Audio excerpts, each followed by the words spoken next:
You're now listening to Cashed In. Okay, so we've made it to episode 8 of Cashed In, and today we're going to be talking about a very famous method in real estate. It's called the BRRRR method, and it's each letter BRRRR. It stands for a different term, which is buy, rehab, rent, refinance, and repeat. And that method has made a lot of people wealthy. It can be very lucrative if done correctly. And I know it's something that Michael practices with most of his properties, if not all of them, with your buy and holds. So do you want to go into that? Yeah, so I've never been one to flip, although I'm not opposed to it. So whereas in your case, you'll buy something, you'll rehab it, and then I you just sell it. Yeah. Right. So for me, I'm going to maximize something. So I pick an area. This goes into the whole planning aspect of it. So you can't necessarily you can't necessarily do it in every market. You have to make sure that the price point's perfect as well. Because you don't want to research just that like goes anything. into it. Yeah. So what I've done is that I usually buy like a multifamily property that is pretty beat down, but in a good area. Like in Beaver, I've bought a few there. Yeah. And so I'm obviously going to buy it, negotiate the price, and then I'm going to rehab it. Oftentimes, I have to terminate leases, which isn't my favorite thing in the world to do, but that's part of that plan, unless they're willing to pay higher rent, which they're usually not going to be. So I'll buy it, I'll rehab it once it's empty, update everything, cosmetically. It depends on the market that it's in. Some markets, like in Bellevue right now, I'm doing higher end finishes, just because I'm trying to appeal to a different demographic, and I know that the comps warrant that type of rehab. Yeah. So if I'm doing higher end vanities, I'm doing higher end, cabinets, flooring, that sort of stuff, it's warranted based on what other multifamilies in that area are doing. Mm-hmm. Then once I do the rehab, obviously I'm gonna rent it. Mm-hmm. So now once it's fully rented out and I'm aggressive with the rents and I get those under those lease agreements signed, well, now I'm going to refinance it. So those previous two R's, rehabbing and renting, are crucial for the appraisal. So then whenever I do the refinance, in order to cash out the equity, right? Which is the whole point of it. Which is the whole point of it. I'm now going to be able to, it now warrants a higher value based on the work that I did and based off of the rents that are now probably double what they were whenever I first bought it. Yeah. So now if I bought a property for $100,000, I put $25,000 into it. It might appraise for $225,000. Now I'm able to access 80% of that, and I could do the last do it R, again. the repeat. Now you're able to do it again.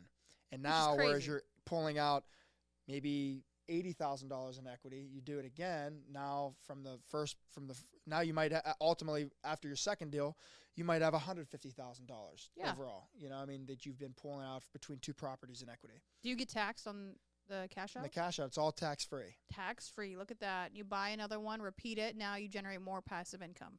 More passive income. Those properties you're holding, the principal's being paid down. In 10 years, you might be able to do another cash out on it if you want to. Yeah. And you're playing with house money. Oh, someone else's money. Just because of the timing of the market, when you bought your ones in Beaver, you were able to do the cash out. I did the cash out right at the top of the market. Yeah, it was expedited. Yeah, actually, the one in Midland that I bought. Oh, 2020. Yeah, I bought that, and I'm doing a cash. I just messaged them today. I'm doing a cash out on that as well. And that's great. That's just because of the market. Years ago, yeah. But you're riding the wave. You have to. Yeah, that's the thing. Look, at the end of the day, there's so many people that are they're hesitant. Mm-hmm. They're fearful that they're going to make a mistake and they're going to do something. Look, at the end of the day, you just got to get up. You got to get up on. Yeah, you got to get up. If you want to use the wave analogy, get up on the surfboard and ride it. Yeah. You might fall. Yeah. But you get back up and you do it again. But you're out there. It's just like anything else in life. Yeah. So I was having lunch with someone today, a client, and he asked me, "Is the market too inflated for me to buy right now?" This isn't, in a depressed area. It was in terms of like a Tampa area. Sure. I said, buy it. I said, don't be afraid. Like I'm preaching to you and myself because yes, I'm up here on this podium speaking to people, but I do have fears myself. And I think it's important to be honest about that. But I'm also educated enough that these fears are irrational and that I need to be, buying my access onto the surfboard and riding this wave. because it's a wave. There's a way to ride it, whether the market's crashing or the market's, exploding. Right. And at the end of the day, people are always going to need a place to live, as we've said, I think, in just about almost every episode. You know? So when you're trying to follow this BRRRR method strategy, like you could buy things with 3.5% down. Yep. Now granted, some of the properties, obviously you're going to have that inspection that has to be done, and you might have to put a little bit of money into it to get it to pass that FHA inspection. Yeah. But, you're coming out of pocket with minimal amounts of money. Then you have your budget in terms of what you need to do in each unit, okay? And then ultimately you're going to be able to refinance out of that FHA. And guess what? You might not be able to take out a ton of equity from it in terms of putting it in your pocket, but now you refinance from an FHA loan into a conventional Fannie Mae loan, and now you could buy FHA again. Mm-hmm. So now you're out of the one FHA product into a Fannie Mae product. Now you could do the FHA again and do a 3.5% down. Yeah. And then one eventually pays off the other. Right. And if you really do the math, you're like, okay, I'm 3.5% down on one property. Okay. Now I got to put in 25. I got to put in maybe, 15, 20 grand into it. That's a net, depending on what it is, it could be a net, $30,000. Well, if you just put down 20% on a property, you might only be able to have enough funds to put into one property at 20% down. If you do this method, you could buy multiple properties. Oh, yeah. You're saving a lot of money out of pocket. Yeah, it's not, you need to get with a lender and create a relationship with a lender that you can talk to. Because it's, For sure. You have a great relationship with your lender where you can call them anytime, and you guys collectively can create what the next step is with your investment. Like, do I pull equity out of this one? Do I place, the cash out on this property here? Like, you have a good relationship with your lender. It doesn't always have to be 3.5% down FHA or 20% down. No. Like, there's things in the middle. There's all types of, do I have to buy points? Can I waive an appraisal fee? Like, there's so many different things to it that it comes down to the planning and the networking and the relationship, building a team around you when it comes to having a successful real estate investment career. Yeah, and I think that for me, I always use the FHA analogy just because it's easy. It's easy numbers. For people getting started, right? If you're trying to do this, like I know there's a couple guys in Beaver County that started doing. They were doing the BRRRR method left and right. They were buying properties in Beaver Falls. The properties in Beaver Falls were, at the time, they were going for 40, 50,000. Yeah. And they're putting some money into them, and now they're worth 120,000. So then they're taking that equity out. They find a tenant, and they're just continuing to repeat it. And I think that this goes down to, like you had mentioned about the lenders. If you have a relationship with somebody, that understands your financial situation, truly does. Yeah. Like, as an investor, that's so important because, like yesterday, we're putting an offer on a place. I'm able to. It was Sunday. Yeah, it was Sunday, and I told him to send me a pre-approval. He already knows that I'm approved. Yeah. So he just sends me the pre-approval up to X amount of dollars. Because he knows that on the back end he's going to be able to get it done. Yep. So that somebody that you had, that's that part of that inner circle, that you have. Yep. Because things are flying off like hotcakes when they do come onto the market. Yeah, I mean, it was a property in Florida, and it was the only one in that area at the moment that was eligible for a short-term rental. And I worried about Monday. You talk about Sunday. I didn't tell you this, so I end up doing the FaceTime viewing. Okay. And while I'm viewing the property, there was like 3 or 4 different groups that were just knocking on the door unsolicitedly. They just saw that it popped up on MLS, whether they were on vacation, they want to buy it. And she's like shooing them out. Like, no, I'm showing this right now. Wow. They just wanted to go in. They saw that there was somebody in there, or they were coming in with a realtor and they saw that it was unlocked. That's something I would do. Yeah. Well, that's where you're a good agent. I would show up. I've done that before. When the other agent doesn't answer me, I'm just going to knock on the door and be like, hey, like, I have a buyer. Like, we're here to just view your house. If you're not doing it, someone else is doing it. Oh, yes, absolutely. So I get it. Yeah. So this is a way that you're able to do this. So, like, you're away from a flip. So the flip, you have to, in the last episode, we talked about a 1031. So you're buying something, you're rehabbing it, and then you're flipping it for someone else to live in. This situation, you're able to buy it. It's a long play. You're still getting, instead of getting 100% of the equity that you're able to, when you sell it, you're now getting upwards of 80% of the equity, minus some fees and stuff like that. But ultimately, you're going to be able to have that passive income coming in. You have an appreciating asset that is being paid down by the tenant that's in there, and now you have that 80% of the equity that you're going to be able to continue to repeat it. You know? And you're never underwater. The bank doesn't let you borrow 100% equity out of the home. No. So I mean, if you had to, exactly, that's the key behind those avenues. They were doing like 70%. I know that years ago, some lenders, you'd find some like local ones that are willing to do even more than that. But then it went back after the crash back, over a decade ago. They started to do like 70%. First off, a lot of them wouldn't do them at all. A lot of them still don't like doing them on multifamily properties. But if they did, they'd do 70%. So it's like you have to have a significant amount of equity in a property to be able to do it. Now they bumped it to 80%. So, you don't have to have that much equity to be able to access that money to deploy into other properties. Yeah, which makes it possible for you and whoever else to grow their portfolio faster than normal. Exactly. Yeah. No, I like this method a lot. I think that it's one of the easiest ways to grow wealth and grow a portfolio. Yeah. Outside of just, okay, I'm going to put 20% down. Because some people will buy properties and, if they're rented, they just kind of leave them alone. They just want to like hurry up and buy additional properties. In the grand scheme of things, maximize the properties that you have, maximize the values, the worth of those properties, and then leverage those properties to buy other ones. Exactly. Some people just buy, all right, I'm going to buy this one, I'm going to put 20% on this one, 20% on this one. Whereas you could literally bought that second property with the equity from the first one. Exactly. And still had more money in your pocket than you did by buying 3 at 20% down. Yeah, honestly. And it's inspiring watching you do that. It's inspiring me to want to do that as well. Because we invest 2 different ways. We have 2 different strategies. But I'm learning from watching you. I'm like, I need to start doing both. Like if you have the wherewithal and the education and I guess you don't have the fear, I would do both flipping and the BRRRR method if you can. Just because I've seen the positives from flipping and with my own personal experience, but also I've seen the positives of the way that you invest from observation.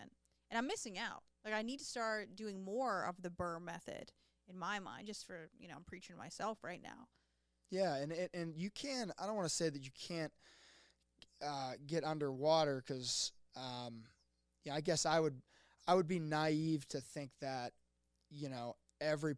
this works in every market. Everything's a home run. Well, the reality is that you could be underwater in it, but I mean, that goes into that whole market analysis and property analysis. Yeah, so if you're just buying shit if blind. if I'm buying something that's a shiny piece of crap, it's trendy, and I'm in a bad market, well, then I just took out 80% of the equity. Now my margin's narrowed in there, so my cash flow isn't as strong. So if I have 2 vacancies out of 3 units, I better have strong cash flow also to make up for that note on there. You know? So I mean, it just depends on the market and the property and all that. But by and large, I'm a fan of it, and I think that if you're making the right decisions with the right plan, it's ultimately going to be worth it. Yeah, when you purchased Bellevue, I mean, you knew the projected rents. You've obviously done it many times. Like you knew what you could bring those units up to, what caliber of rehab you were doing, and what you could charge for them, and the desirable area that it's in. Like you knew, like I'm sure you'll have people, if they catch wind that you're rehabbing those units, they're going to be like, "Can I rent it?" Pebbles came by and dropped off a note. I don't know. Who's Pebbles? Like from the Flintstones? Yeah. Did she grow up? I wasn't there. My contractor said, "Hey, Pebbles stopped by and left off the note," and he gave me the note, and it said she wanted to rent out the place. I'm like, you might be dealing with a local celebrity. Yeah, because they saw that it was being renovated. Yeah. It was right on the corner near the bus line. It's not even advertised yet. It's not even advertised, so they did that. But, and again, it goes into that whole, as aggressive as an investor I am, I'm very conservative as it relates to very strategic. Rents and comps. So with Bellevue, I wrote those numbers down like, all right, it's going to at 250. It already appraised it at 200 prior to, but I'm going to say just at 250, what would I be at? Like that was the I know that it's going to. That's $100K equity. We already talked about this in like episode 2. But from the purchase price. Yeah. So that, but then I just one sold 2 days ago as a triplex for 350. Holy shit. So, now again, my mindset is when I'm buying something, it's worst case scenario with the numbers. Yeah, if it makes sense with the worst case, because that's that's just my demeanor. That's just how I am. Oh yeah, I've have done to that be with that everything, way. with Airbnb. Yeah, because I don't want to get burned. No, I don't want to. there's be buffers in a in position place where, with your strategy. right. So Yeah. yeah, like exactly. So if I'm pulling equity from a property, Mm-hmm. I know that it's in an area that I could do that. Like with Midland, I'm not gonna lie, the cash flow is just so good on that property Yeah. that I'm really truthfully not worried about it there. But Mm-hmm. out of all the properties that I have in terms of the market, that's one of the markets that would be the most oppressed. Now, there's a lot going on there with PA Cyber, and they're building another warehouse and stuff. But I think about that before pulling the trigger on doing a refinance. You have to take into consideration everything. What's the economic catalyst there? And that was that a lot of oil and gas guys or cracker That plant had a employees. lot of the cracker. Yeah. Yep. And that's what you took into consideration when buying the property, and what almost made you back out of it because COVID was hitting, and you were like, "Should I Yeah, still a lot move of the guys. forward?" Yeah, a lot of those guys. And that's when people they got weren't laid allowed off. to work unless they were essential. And I don't think that was. I mean, that's what you take into consideration when you're buying You a have property. to. Yeah. No, and that was a scary time. But yeah, no, like that sort of stuff can happen. Global pandemics can happen, I guess. Yeah, they can. And so you have to sit there and have a game plan though for everything. Yeah. So, kind of just to really, I don't know if you want to wrap it up or Yeah, not, but I mean, sure. it's just, look, having a plan in terms of what you want to do with each specific property. Not every property might make sense to use the BRRRR method on. Yeah. Don't buy it and figure it out later. Yeah, sit there and say, okay, this is the market. This is a good market to do this in. Okay, I'm gonna now deploy funds to purchase this property, and I know that I have enough money. And the other thing is that when you're doing these properties, is to overshoot. Like I said, worst case scenario isn't necessarily based on a comp and lowballing the. It's also overshooting the rehab. Yes. Like they started digging into the Bellevue property and say, oh, there's a bunch of knob and tube here. It's like, okay, that's fine because It's already built in. I already built that into the projections. Yeah. So making sure that you have worst case scenario numbers based on that rehab too. Yeah. Because you can, if next thing you know, you're like, all right, I'm already running a little bit thin on cash. Yeah. You start digging into walls and they find out that nothing's the code. They gotta redo the electric. The plumbing might be a nightmare. Yeah. You might run out of money. Yeah, you don't want to chase. You don't want to do that Talked either. About that. Yeah, When you start chasing or justifying, cutting corners, it's already a bad deal. Walk away from it. Yeah, right. Yeah, you don't. That's the worst case. That you run out of money. Oh, You're in a bad Sell spot. it. Put it up for sale. Yeah, right. And then you're putting up for sale as a property could be half gutted. Yeah. So I'll come in and I'll buy it. Yeah, I'll sell it for you. So Yeah. let us know. So. But okay, well that was good. I think for the BRRRR method, we could obviously extend it if people are genuinely curious. We always welcome questions to create a whole entire episode or designate it to a consulting appointment. So reach out to us and we'll get back to you.